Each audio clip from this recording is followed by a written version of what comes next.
بسم الله الرحمن الرحیم. ګرانو دوستانو سلامونه او نیکې هیلې د لسپین غر زراعتي و مالداري شرکت په نمایندګۍ د افغانستان په نمایندګۍ باندې موږ دلته کوپیکس میلیارډ مرکز کې دلته نن مې غوښتل چې یو تخنیکي ویډیو د دې خاطر چې تاسو یو غوا وپېژنئ چې په غوا کې کوم ځایونه مهم دي چې خلک یو غوا انتخابوي او هغه فزیکي حالت باید څه رقم اوسي چې هغه یو ښه غوا اوسېږي. د یو ښه غوا خصوصیت څه رقم وي.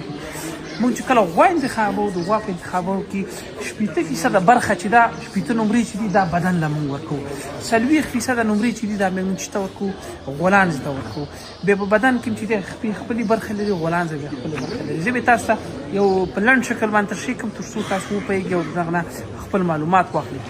نو د ټول نه لومړی چې نه 40% خبره موږ نو غولانځ چې کله پرتې لکه دا مثال دا غولانځ تاسو درکوم دا باید لومړی خبره دا نه چې دا به د دې ځای نه ښکته نه وي. یو غولانځ چې هر څومره غټه شي د دې نه باید دا ښکته. دویمه خبره دا نه چې د غولانځ مخکې برخه چې کومه ده دا به دې ګېډې سره په دې شکل باندې داسې نښتي، یعنې دا باید خلطه نه وي، دا به ډېره هواره باید مخکې. زه به تاسو دلته یو بله نمونه چې ته وښیم چې په هغې کې ښي دا اوس وګوره سره وړاندې دا ګورئ دا د دې ځای نه دا باید په دې شکل باندې دلته په دې شکل باندې دلته صحیح ده. زه به یو بله نمونه هم تاسو وښیم کاغذ وروسته برخه چې دا باید چې ته تاسو کله د اړخ نه ګورئ چې کله ته د اړخ نه ګورئ دا باید په ډېر منظم شکل باندې دلته باید په لږه اندازه باندې داسې راوتي، یعنې هغه غوا چې غولانځ یې ډېره داسې په داسې شکل باندې راوتي هغه مخني صحیح ده. نو یو یې مخکې برخه شوه یو وروسته برخه شوه. د غوا 80% شیدې چې دي دا په وروسته برخه کې تولیدېږي صحیح ده. د هغې نه وروسته بیا موږ څه کوو د غولانځې منځنۍ برخه ته ګورو. دا دې ته سینټرل لیګامنټ وایي. کومه غوا کې چې دا لیګامنټ نه یا کمزوري هغه غوا چې نه ډېر لنګونه نه کوي دا بیا شکېږي، ځکه دا 50 کیلو یا 30 کیلو شوده چې روزانه دې کې داخلي نو دا 10 کاله وروسته دا غوا چې دا د خپو نه ولیږي غولانځ یې هم ختمېږي. دا مونږ په نسل کې چې دا ډېره انتخاب د هغې نه اخوا مونږ چې کله غوا یو تازه خوسۍ اخلو مثال درکړم زه به تاسو د د دې اندازه او د دې ترمنځ اندازه چې دا ګورو چې آیا دا غوا په آینده کې په څلورم لنګون کې دا په درېیم لنګون کې ده صحیح ده که نه. دا غولانځ په کومه اندازه باندې ده چې دا څومره جګې ده غولانځ په همغه اندازه باندې موږ څه کوو موږ غوا انتخابوو تر څو د دې مطلب دا ورکوي چې دا غولانځ د غټېدلو هغه لري ساحه لري صحیح ده. د هغې نه اخوا بیا موږ د غولانځې پلنوالی د غولانځې پلنوالی چې دا مد نظر نیسو د دې ځای نه ونیسه تر دې د هغې نه اخوا چې دی موږ بیا د پښو اندازه نیسو چې پښه څه رقم د ده خپې چې دي دا ګوره دا ډېرې نغمان او ډېرې ښې دي دا ګوره کږې نه دي نه داسې دي نه ډېرې زیاتې نه دي. او د هغې نه اخوا بیا موږ چک کوو د خپل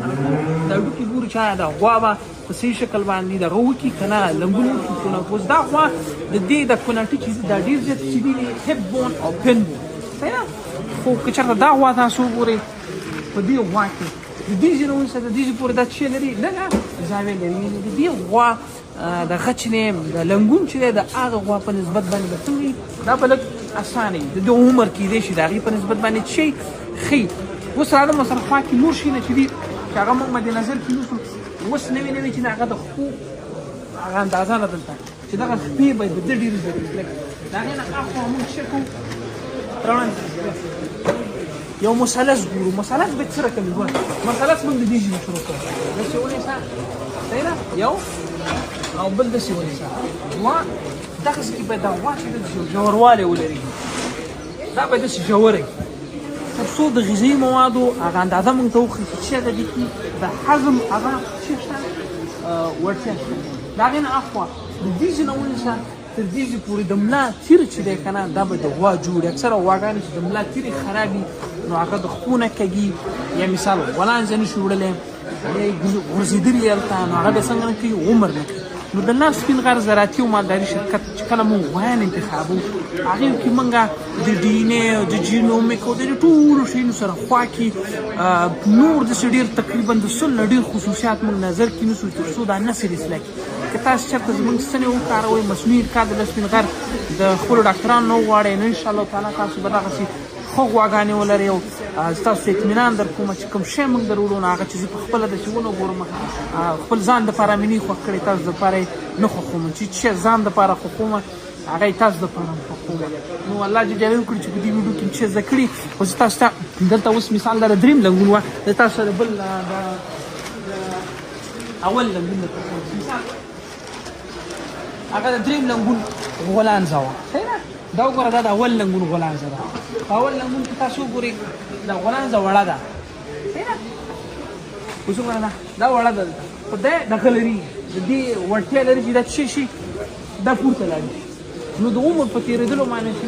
دې نسل د غلاندو اندازه چې دا زیاتېږي اوس دا چې دا ګوره دا اوس دویم لنګون دی دا د اول لنګون ده دا د دویم لنګون نو اوس د دې کوم دا اندازه چې دا سیل کړې دا چې دا لږه ده دا چې څومره پورته ځي غولانځه په هماغه اندازه باندې چې د غولانځه کې څه پیدا کېږي وسط پیدا کېږي په راتلونکي کې دا چې نه دا لږه ټیټه ده اوس دا غوا په آینده کې په دویم لنګون کې ځکه غولانځه چې دا څلورم لنګون حتی پنځم لنګونه پورې چې د غولانځې غټېږي همداسې اول ځل اول دویم دریم د غوا غولانځه چې دا ښه غولانځه چې هغه د دریم لنګون نه وروسته ګټې دریم لنګون نه وروسته خو بدبخت په افغانستان کې غوا اب دریم لنګون ته چې رسېږي هغه یا مړی یا مرضونو والي یا داسې شوي چې هغه مالدارو سره تنګي ولې خراب جنس انتخاب مننه